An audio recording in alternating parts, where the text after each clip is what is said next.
آج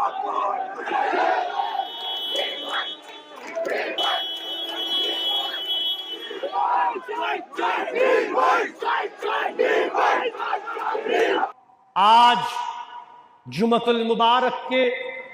اس عظمت والے مہینے میں تقریباً 4.25 سال بعد 212 جمعہ مکمل ہونے کے بعد آپ حضرات سے بالمشافہ ملاقات ہو رہی ہے۔ آپ سب اس حقیقت سے واقف ہیں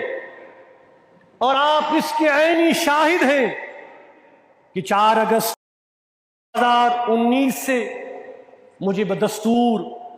اپنے گھر میں نظر بند کر دیا گیا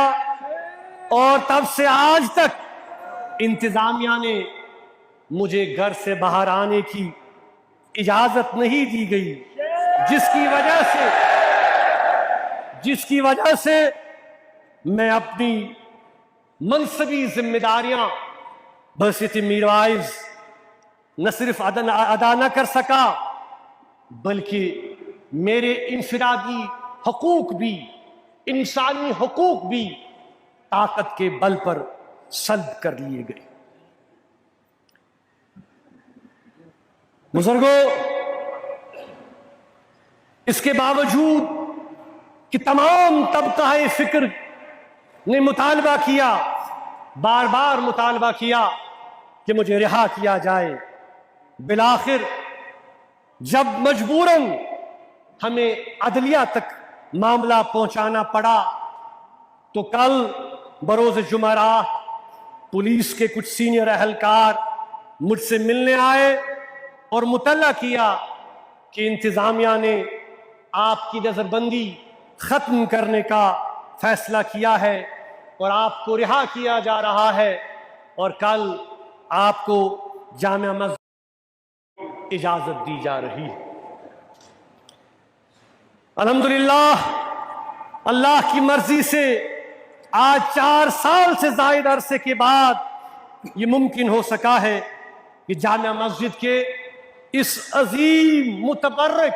اور تاریخی عبادت گاہ میں آپ کے درمیان آج حاضر ہوں۔ میرے عزیزوں، اس وقت جو جذبات میرے اندر موجود ہیں وہ الفاظ میں ادا کرنا ممکن نہیں ہے، مگر مجھے یقین ہے کہ ہمارا جو تعلق ہے اس کی بنیاد پر آپ ان جذبات سے بخوبی واقف ہیں، ان کو سمجھتے ہیں۔ یہاں پر میں آپ سب حضرات کا شکریہ بھی ادا کرنا چاہوں گا کہ آپ کی دعاؤں کی تاثیر اور دین کی سے وابستگی کے جذبے کے نتیجے میں اللہ تعالیٰ کی بابرکت ذات نے یہ موقع نصیب فرمایا کہ آپ کی دلی تمناؤں کو عملی صورت ملے اور اس منبر و محراب سے قال اللہ قال رسول اللہ صلی اللہ علیہ وآلہ وسلم اور دعوت تبلیغ کا سلسلہ شروع ہو سکے۔ آپ سے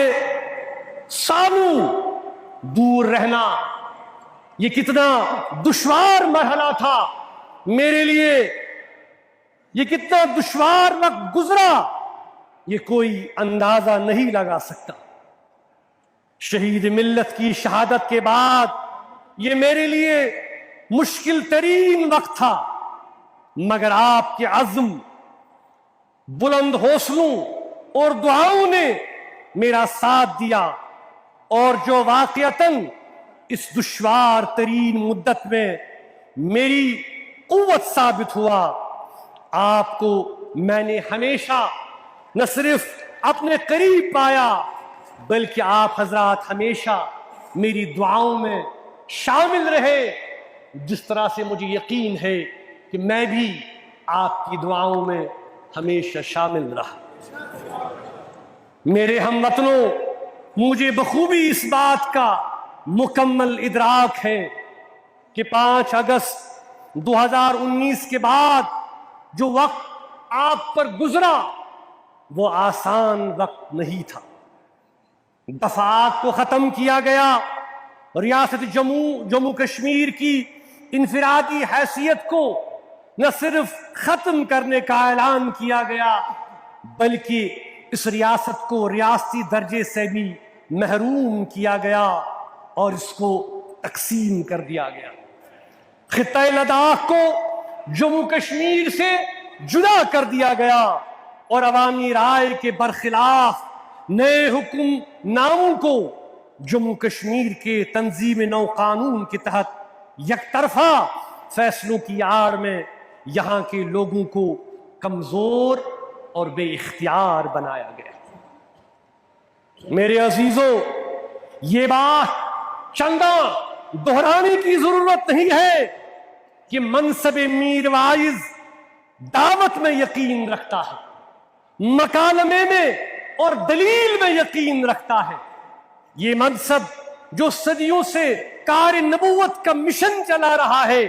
جہاں لوگوں تک حقیقت پہنچانے کا امین ہے، وہیں پر ارباب اقتدار تک حق بات پہنچانے کا پابند ہے۔ کوئی ثابت کر دے کہ یہ منصب کسی بھی دور میں کسی بھی مکالمے یا مذاکرات سے انکاری رہا ہو، اس منصب نے ہر ایک کو برابر کا درجہ دیا اور مکالمے اور مذاکرات کے ماحول کو پروان چڑھانے کے لیے کڑوے گھونٹ پیے، صعوبتیں اور تکالیف برداشت کی، عظیم قربانیاں پیش کی۔ یہ کوئی ڈکی چھپی بات نہیں ہے بلکہ یہ ایک روشن تاریخ ہے۔ میرے ہم وطنوں، گھر میں نظر بند ہونے اور مشکل ترین حالات کے باوجود 2019 کے بعد جب 2020 کے اوائل میں میڈیا اور نشر و اشاعت پر آہستہ آہستہ پابندیاں نرم کی گئیں، حریت کانفرنس نے تب سے لے کر آج تک حالات پر برابر اپنے تشویش کا اظہار مختلف موقعوں پر برملا کیا، مگر چونکہ حریت کے بیانات شائع کرنے سے ہر ایک خصوصی مقامی میڈیا کو روکا گیا تاکہ عوام تک ہماری بات نہ پہنچ پائے۔ آج بھی حالات مختلف نہیں ہیں۔ میرے دوستوں، میرے نوجوانوں، یہ وقت صبر اور تحمل کا ہے، کیونکہ ان حالات میں ہمیں یہ لگ رہا ہے کہ شاید ہماری بات سننے کو کوئی تیار نہیں اور ہمارے لیے کوئی سپیس نہیں ہے۔ ہم چاہتے ہیں کہ ہم ذمہ دارانہ تو دانائی کے ساتھ صبر کا مظاہرہ کر کے اللہ کی ذات میں مکمل یقین رکھ کے جو قادر مطلق ہے، ہمیں ایمان کے ساتھ اسلام کی رسی کو مضبوطی کے ساتھ تھامے رکھنا ہے، اور قرآن مجید ہمیں سکھاتا ہے کہ وَاعْتَصِمُوا بِحَبْلِ اللَّهِ جَمِيعًا وَلَا تَفَرَّقُوا۔ اور میرے بزرگوں، قرآن ہمیں بشارت دیتا ہے کہ بے شک اِنَّ مَعَ الْعُسْرِ يُسْرًا، اِنَّ مَعَ الْعُسْرِ يُسْرًا، کہ بے شک ہر مشکل کے بعد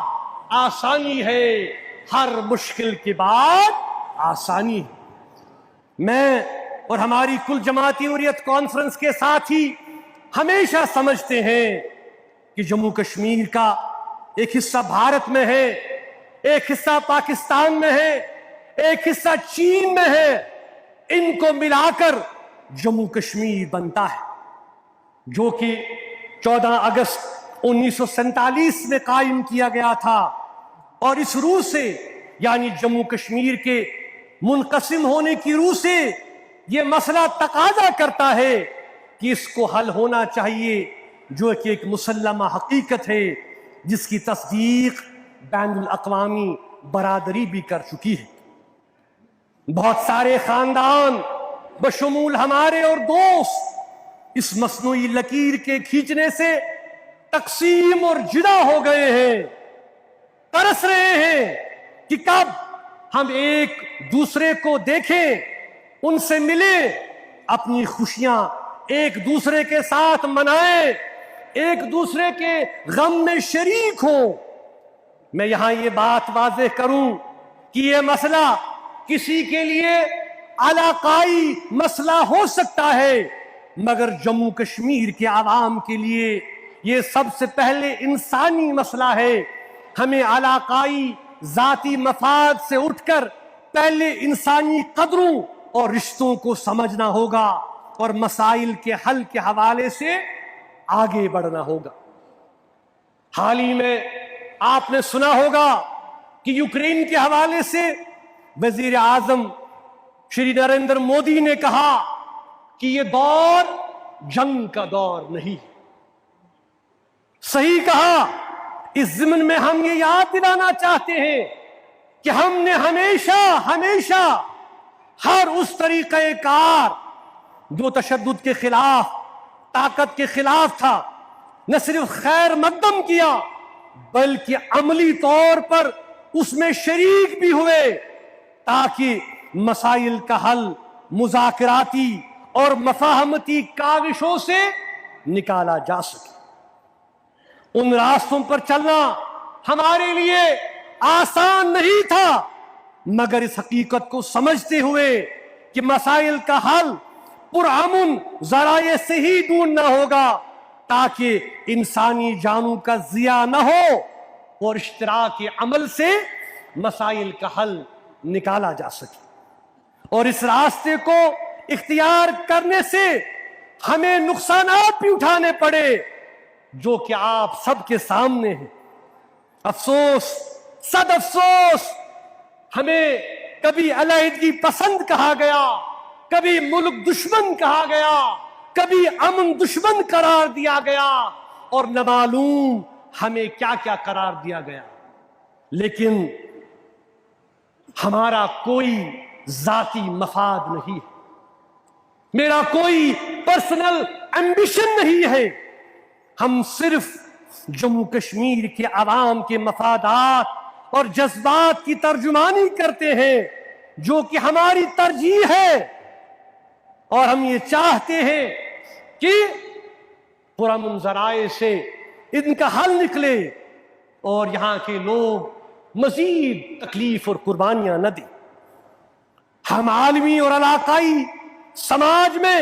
مختلف مذاہب سے تعلق رکھنے والے لوگوں میں ہر سطح پر پرامن ہم آہنگی چاہتے ہیں، اور کشمیر کی تاریخ اس کی مثال پیش کرتی ہے کہ ہم نے ہمیشہ، اس منبر نے ہمیشہ رواداری کے ماحول کو قائم رکھا۔ اسی سوچ کو مد نظر رکھتے ہوئے ہم نے ہمیشہ اپنے پنڈت بھائیوں کو واپسی کی دعوت دی اور اس بات پر زور دیا کہ اسے یہ کوئی سیاسی مسئلے کے طور پر اسے پیش نہ کیا جائے، بلکہ پنڈت برادری کا مسئلہ انسانی مسئلہ ہے۔ ہم سمجھتے ہیں کہ صرف اور صرف اس مسئلے کو حل کرنے سے ہی امن اور ترقی کے ایک نئے دور اور باب کا آغاز ہو سکتا ہے۔ میرے عزیز ہم وطنوں، درجنوں ہمارے سیاسی رہنما، مرد و خواتین مختلف جیلوں پہ سال ہا سال سے پابند سلاسل ہیں۔ ہزاروں کی تعداد میں ہمارے نوجوان بچے، جن میں صحافی، انسانی حقوق کے علمبردار، وکلاء، ٹریڈرز،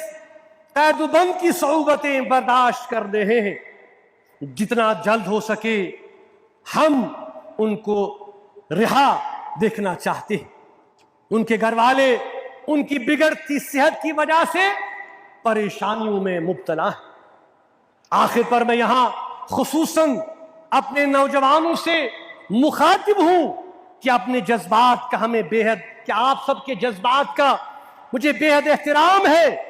پر گزارش یہ ہے کہ آپ صبر، عزم اور ہمت سے کام لیں اور توکل کی رسی کو تھامے رکھیں۔ حالات انشاءاللہ ہمارے حق میں ضرور بہتر ہوں گے۔ میرے لیے میرا نوجوان میرا اصل قومی سرمایہ ہے۔ میں چاہتا ہوں کہ اسلام کی روشنی میں میرا نوجوان اپنی نشو و نما کے لیے ہمیشہ کوشاں رہے اور اپنا تعلق اللہ اور اللہ کے رسول صلی اللہ علیہ وسلم سے مضبوط کرے، اسی میں ہماری بقا کا راز مضمر ہے۔ آخر پر میں یہاں ان سب حضرات جن میں علماء کرام، مذہبی انجمن کے ذمہ داروں، سیاسی شخصیات، تاجر برادران، سول سوسائٹی سے وابستہ ارکان اور جموں کشمیر کے مختلف خطوں سے رکھنے والے با اثر حضرات جنہوں نے بہت مواقع پر میری رہائی کا مطالبہ کیا اور دہرایا یہ مطالبہ، ان کا دل کی عمیق گہرائیوں سے شکریہ ادا کرتا ہوں۔ وما علینا الا البلاغ المبین۔ اللہم سلمنا وسلم دیننا وسلم ایماننا وثبت اسلامنا واجعل آخر کلامنا من الدنیا شہادت لا الہ الا اللہ۔